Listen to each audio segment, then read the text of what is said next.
Welcome back to Boring Reviews. Boring land. Oh, just kidding. Blasphemer! Hello, right. Boring Review Nation! Kind of pointless. We know all things. What up? Welcome back to Boring Reviews. Jodi here. Nick here. And today we are reacting to another Geography Now. Nick, where are we going to today? Well, we're going to stay right here. But we are going to check out some information from Brazil. Now we're going to Brazil. We're going to stay right here.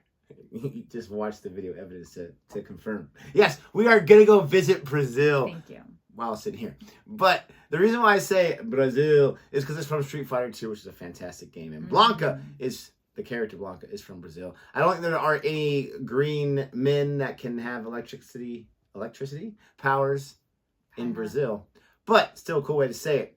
We have reacted to several Geography Now videos. We have several of them, or all of them actually, that we reacted to on the channel. There are several there. Go ahead and feel free to click away and check out other reactions if you want to learn more about the world around you like we are learning. If you like our reaction to this one, Brazil, don't forget to like, subscribe, and hit that notification bell so you're aware of our next uploaded video. We chose Brazil because it was requested by a viewer, so if you have a certain country you want us to check out, let us know in the comments. And we will apparently go there. We're here. We're going to Brazil. Do you know how to speak Portuguese? No. Oh, well, we're screwed. Why is it all on me? Everything is. Here we schmizzle. Hey, Geography peeps. So Brazil is one of the largest countries 7 in the years world. ago. Obviously, I won't be able to cover everything within about 10 minutes. I'll try to do my best. But in the meantime, soccer, monkeys, Amazon, Ronaldo, and samba songs, capoeira, anacondas, carnaval, and attractive people that kind of have like tan skin. Oh, come on, guys. You knew that was coming. Did we, though? It's time to learn geography now! Hey everybody, I'm your host Barbie. I guess that's a thing now. And after weeks of anticipation, we finally finished the Brazil video. And you know how we start these things. Let's dissect the flag. Oh, that's kind of new. Yeah.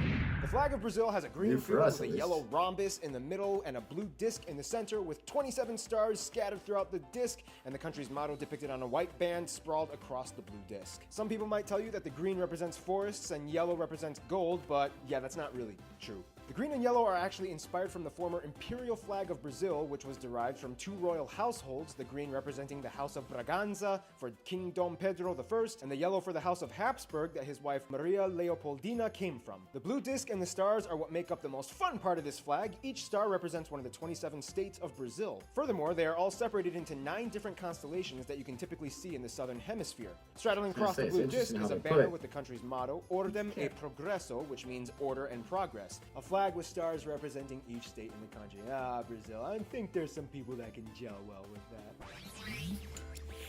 I wonder if he took it out to make the video shorter. Get a little fun because like each section of Brazil kind of has its own story. Yeah. But first, Brazil is the largest country in the South American continent. If you grew up in Latin America, you would have been told that both South and North America are together one continent. But for pragmatic definitional reasons, we're just going to treat South America as a separate entity, as its own continent. Brazil's domain stretches all the way from the Atlantic coast and deep into the interior of the continent. Brazil is bordered by every single South American country except for Ecuador and Chile. You could also technically say that Brazil borders France. Why? Because of this little guy, French Guiana. That's right, this is not a country, but rather an overseas territory of France. It's okay, raise your hand if you just learned that. You're learning. The country's capital is the aptly named Brasilia, located slightly inland in the central west region of Brazil, and actually administers itself in its own federal district, much like Washington, D.C. Brasilia was actually built in 1960 as they were switching from the old capital, Rio de Janeiro. That's right, it's pronounced Rio de Janeiro, not Rio de Janeiro. Get it right, we're not in Mexico, this is Portuguese, not Spanish. This was done in an attempt to provide a more regional neutrality for the rest of the states in Brazil by centralizing the capital. Brazil is divided into 27 federative units, 26 of which are states, and 1 federal district, which is where the capital resides. Each state and region of Brazil has their own unique flavor that they bring to the table, and we'll discuss more about that in the demographics, but essentially it kind of goes like this. We grow food. We got all the money. We are so black. We are so white. Stop cutting our trees. In terms of disputes, Brazil has 2 disputed areas with Bolivia on the Mamoré River and 2 disputed disputed areas with Uruguay on the Uruguay River and in the Masoyer Rivera that nobody cares about. Funny backstory, Uruguay actually used to be part of Brazil, known as the Cisplatina province, yada yada yada. There was a war, they gained their independence. Brazil has a ton of islands off their coast, but the furthest reaches of the Brazilian domain would have to be the 4 island and archipelago chains in the Atlantic: Fernando de Noronha, the Rocas Atoll, the St. Peter and St. Paul Rocks, which is a non-permanent residence science lab station, and Trindade and Martin Vaz. Otherwise, the western mainland borders look kind of funny. If you look at the map, it kind of looks like Brazil has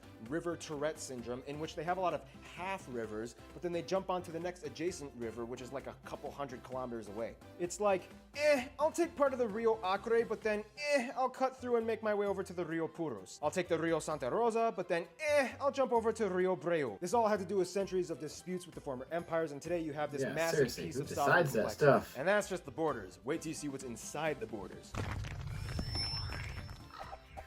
When you think of Brazil, everybody just kind of automatically defaults to one image: the Amazon. And yes, the Amazon is a very imperative factor to the nation's domain. However, there's a lot more to it in terms of landscape and terrain. First of all, about 60% of the entire Amazon rainforest is located in Brazil, mostly in the north region, and of course, no surprise, consists of the most heavily compact ecoregion on Earth. Out of all the 10 million species of animals and insects known to human beings, about half of them call the Amazon rainforest home. Many of the species that have yet to be discovered are still lingering about in the deep, uncharted depths of the Amazon today. Now, we all know that there's a huge deforestation problem going on in Brazil in the Amazon to provide more agricultural land. However, even Brazil's own citizens are harshly criticizing the action. It's a little tricky though, because with Brazil's rapidly growing population, more resources are demanded of the people. So it's kind of like, we get it, it's bad, but I mean, what do you want us to do? Our country is growing and we need to provide you people with more stuff. Use alternative methods! Like what?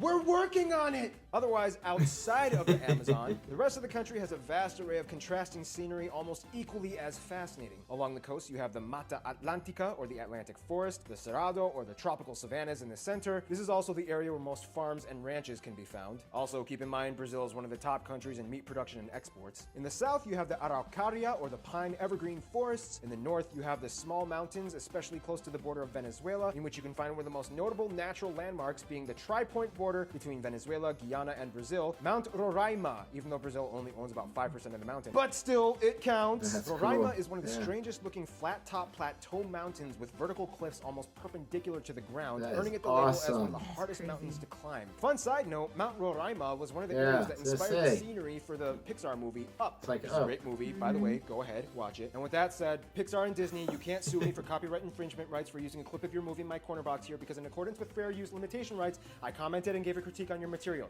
Just letting you know, you can't sue me. One of the most remarkably bizarre and unusual spots of the country, though, would have to be the famous flooded deserts of Lençóis Maranhenses. This place, located on the north coast of the Maranhão state, is almost alien-like, as there are virtually no places like it on Earth. Essentially, it's a sand dune desert with abundant lagoons speckled throughout the entire region. Although it gets a lot of rainfall yearly, the area supports little vegetation and wildlife. Nonetheless, the area draws in thousands of tourists yearly, as it contains the almost paradoxical juxtaposition of elements in its scenery. It's not every day that you see a flooded desert. All right, let's talk about the Brazilian people. That's cool. Yeah, that's awesome. Never heard of that before. Biscoito, bolacha, biscoito, bolacha. Yeah, we'll explain what that means in a little bit. But first, now of course Brazil is incredibly diverse, but before we get into that little pie graph thingamajiglet that we always do here in the demographics section, I feel like it's very crucial to mention one important thing about Brazil's people. Now, everybody knows that one of the most dramatically unique traits of Brazil would have to be its people. When asked, what do you think a Brazilian looks like? The stereotype is somebody with a perfectly bronzed, toned body and with slight Germanic features. One reason why this stereotype has been perpetuated so extensively is because, in a strange way, it's kind of true. Over the course of a few hundred years since colonization, Brazil's population has actually virtually invented an entirely new race that never exactly existed before, and it makes up nearly half of the entire population. I'm talking about the Pardo people. Now, although the definition is vague and up for relative dispute, essentially this is the easiest way I can describe it. Pardo people are kind of like people that are either too white to be black or too black to be white, and there's probably a little bit of Amerindian in there. That being said, now let's jump into the pie graph. Brazil has about 202 million people, making it the 5th most populous country in the world, right behind Indonesia. About 47% of the people identify as white, about 43% identify as pardo, about 8% are black, 1.5 Asian, and a very small portion, about 0.5% of the population, are Amerindian. Speaking of Asians, at about 1.5 million strong, Brazil is actually the country with the largest Japanese population outside of Japan. About 70% of whom live in the city of Sao Paulo. Asians have actually historically been migrating to Brazil for centuries. In terms of socio-regional distinctions, Brazil has quite the buffet of ethnic enclaves. For one, you can typically find more black people in the north, and especially in the Bahia state, where they make up over half of the entire population. This is also the area where you can disputably find some of the best capoeira masters in the world, as it is believed to have originated in this area. In the south, and more specifically in the Rio Grande do Sul state, you have one of the largest white populations in the entire country, with immigrants coming from places like Germany, Italy, and the Netherlands. In fact, many of these places have remained relatively untouched by the rest of Brazil, and many of the communities still retain the mother language of the country the members of the community came from. Oh, and there's a joke in Brazil that nobody has met anybody from the state of Acre. It's so far and secluded that you may as well just call it North Bolivia. It's mine, Brazil! Nope, too bad, we won it in the war, it's still ours, deal with it. Then of course you have the various native tribal groups. There are about 240 tribes that a little over 900,000 people claim to be a part of ethnically. The government has recognized 690 territories and reservations for these various people groups that make up about 13% of the entire country's landmass, nearly all of it localized in the Amazon rainforest. Brazil's governmental agency for tribal peoples has a list of about 80 uncontacted tribal groups that deliberately choose to remain disconnected from the rest of the world. The governmental agency speculates that there are still many unnamed, undiscovered tribes currently living in the vast, uncharted forests of the Amazon. Culture-wise, it really depends on where you are in Brazil, but everybody knows that Brazil kind of has a very vibrant way that they carry themselves out to the rest of the world. The center of culture, disputably, being Rio de Janeiro,